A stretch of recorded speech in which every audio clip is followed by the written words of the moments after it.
Hey, good evening, everyone. Hope you're doing great. Video I did just 2 or 3 days ago was about Jeremiah and the name that God had for him. And we read that in Jeremiah 1. And actually, what we were talking about was how we have to go back to the one who created us, the one who loves us, and the one who laid out every day of our lives and ask him, that is God, um, who he made us to be. What is our name? What's our identity? And we see that in the case of, um, we looked at Jeremiah 1 and we looked at Psalm 139. And we went and what was the third one we looked at? Paul, the Apostle Paul. And all three of those passages talk about who God created them to be in their mother's womb. So before they were ever born, before they were ever a thought in their mom and dad's mind, God already had a name and an identity for them. And so the same is true for you and I. We cannot base our identity on our life experiences, what we do, what we have, and what other people say or think about us. We can't do that because we will always end up at false identity when we do that. And when we're in false identity, it doesn't work. And we're going to get into more of that in the coming weeks. But here's what I said I was going to talk about next. So here's what we're going to talk about tonight. It's funny, kind of entertaining, kind of funny. To what's up, Chris Hicks? Good to see you, ma'am. It's kind of funny to look at the response in the Bible when we see God call someone by their true identity and their name. It's funny to see what their response is because I think my experience has been that every time we work with somebody on this was my own experience, by the way, when I heard my name and my identity from God. My response was very similar to what we're going to see throughout some of these characters in the Bible. So, just first off, if you go read the story of Jeremiah or read the book of Jeremiah, go to Jeremiah 1, and about the third or fourth verse there is where God says, in your mother's womb, I set you aside to go and take my message to the people of Israel. And Jeremiah's response is, but God, I'm too young. And then God kind of replies to that. So you can see right away, well, God, that can't be possible. I'm too young.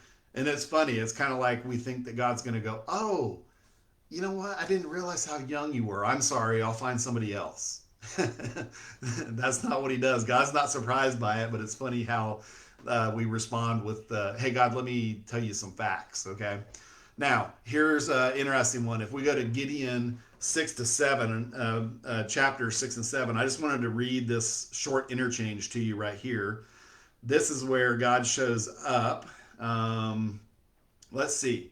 So this is Judges 6:11. I'm going to read just several verses here. So says that he showed up, and Joash's son Gideon was threshing wheat in a winepress so he could hide it from the Midianites. The Lord's messenger appeared and said to him, the Lord is with you, courageous warrior, or mighty man of valor is what a lot of translations say. The Lord is with you, mighty man of valor. So there's the name, right? And it's funny because here's Gideon hiding from his enemy just like the rest of the nation. He's hiding in fear, and he's trying to thresh wheat in a winepress where there's no wind.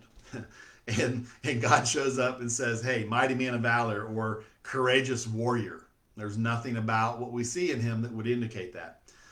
And look at Gideon's response. Gideon said to him, pardon me, but if the Lord is with us, why has such disaster overtaken us?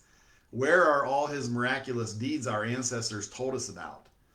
They said, did not the Lord bring us up from Egypt? But now the Lord has abandoned us and handed us over to Midian. So it's funny, Gideon doesn't even really hear that God's calling him courageous warrior or mighty man of valor. He just jumps to, hey, God, if you're really our deliverer and the one who protects us and the one we've heard stories about how you delivered our ancestors from slavery and all those kind of things, where have you been?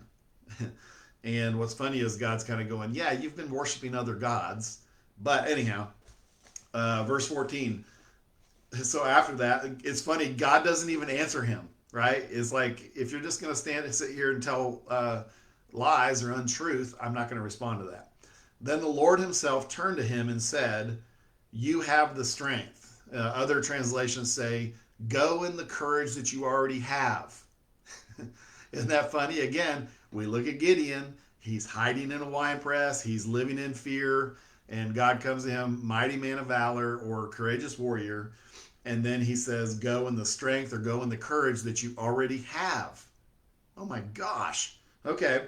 So, and he says, deliver Israel from the power of the Midianites. Have I not sent you, Gideon? Gideon said to him, but Lord, how can I deliver Israel? Just look. My clan is the weakest in Manasseh, and I am the youngest in my family. And it is funny, the Lord just said to him, oh, but I will be with you. You will strike down the whole Midianite army. Gideon said to him, if you're really pleased with me, and then he goes on to ask for these signs. And so it's just interesting. So what's Gideon's response? He says, hey, God, I can't be the mighty man of valor. I can't be the one who already has courage, and I can't be the one to go and deliver our people from the oppression of the Midianites because I'm the youngest person in the weakest clan in the entire country. And God totally ignores that comment, okay? Now, the other interesting one is Moses. If you go look in Exodus chapters 3 and 4, if you've never read it, go read it. It's a great read. And if you've never seen any of the stories about Moses, I was just sitting here thinking about this tonight. I don't know, but I'm wondering if Moses probably didn't witness more miracles than anybody else in Scripture. I'm curious about that. But anyhow, I don't know. That thought just kind of popped into my mind when I was looking at this. But God shows up to Moses in a burning bush. Okay. Do you remember that story? There's a burning bush. Moses looks over and he thinks, why isn't that bush burning up even though it's on fire? And then God begins to speak to him and he realizes, oh my gosh, this is God. And God tells him, hey, take off your shoes. You're on holy ground. And then God says, hey, I'm looking at my people, Israel, and I see that they're miserable and they're in slavery to Egypt, and enough is enough. And so, Moses, you are the one who's going to go to Pharaoh. You are the one who is going to lead and deliver the nation of Israel out of captivity, right? And so, as we read the rest of that story, it's interesting because Moses doesn't give just one excuse. Moses then gives 5 excuses to God about why that can't possibly be right. I can't be the leader. I can't be the one who is the deliverer of our people. And here's his 5 excuses. I wrote these down. So he says, the first one is, I'm not good enough, right? The second one is, I don't have all the answers. I can't possibly go to Pharaoh. I don't have all the answers. And third, let's see. Well, I only wrote 4 of them down, so I messed up here somewhere. I'm not good enough. I don't have all the answers. The third was, I'm not a good public speaker. I'm not a good public speaker. Some people think maybe he stuttered or whatever, but I'm not a good speaker. And then 4 is I'm not qualified. Let me see. I was looking at, I had these somewhere else. So what was the 5th one that I missed? So excuse number 1, I'm not good enough. Excuse number 2, I don't have all the answers. Oh, excuse number 3, people won't believe me. Excuse number 4, I'm a terrible public speaker. And excuse number 5, I'm not qualified. And God just kind of says, yeah, none of that matters. Go. You're the one that I've set aside to go and do this. So here's the reality in our own lives. If we will go to God and ask him, God, who did you make me to be in my mother's womb? Which I think every one of us should do. Who did you make me to be in my mother's womb? What's my name? And I think if we will begin to seek him about that and ask him about that, he does want to answer that for us. He does want us to know that.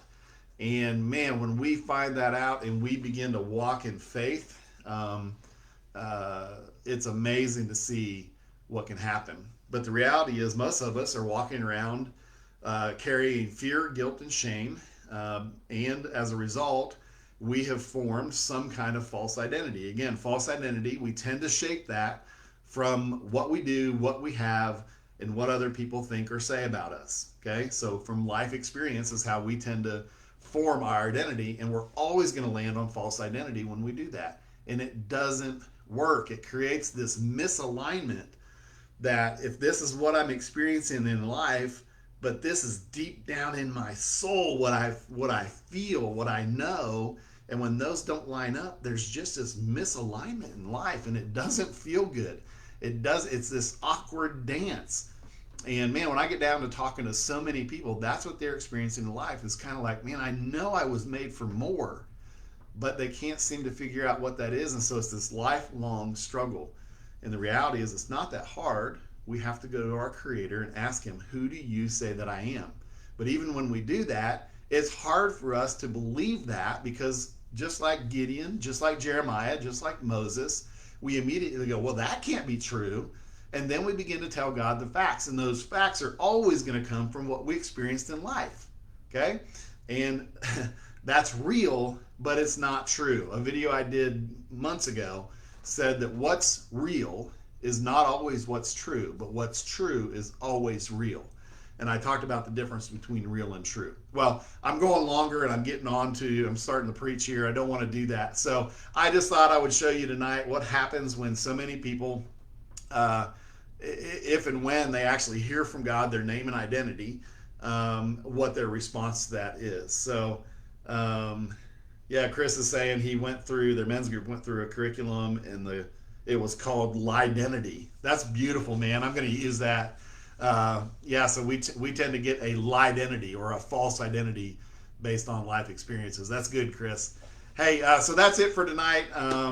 Trying to think. Next, I want to come back.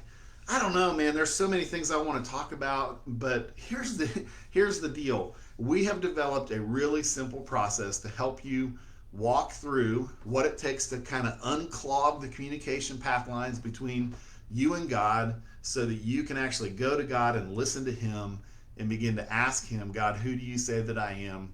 What is the name you have for me, and what's my true identity? I'd love to help you with that, but that's up to you. I'm going to keep talking about identity. I'm going to keep talking about it, and pretty soon we're going to jump into what life looks like when we have false identity, and what life can look like when we begin to walk in our true identity. And man, this is so important. And I look around and I see so many of my friends, so many family, so many people I know who really have no clue who God made them to be, and what the name is that He has for them. So, hey, Leroy, good to see you tonight. So that's it for tonight.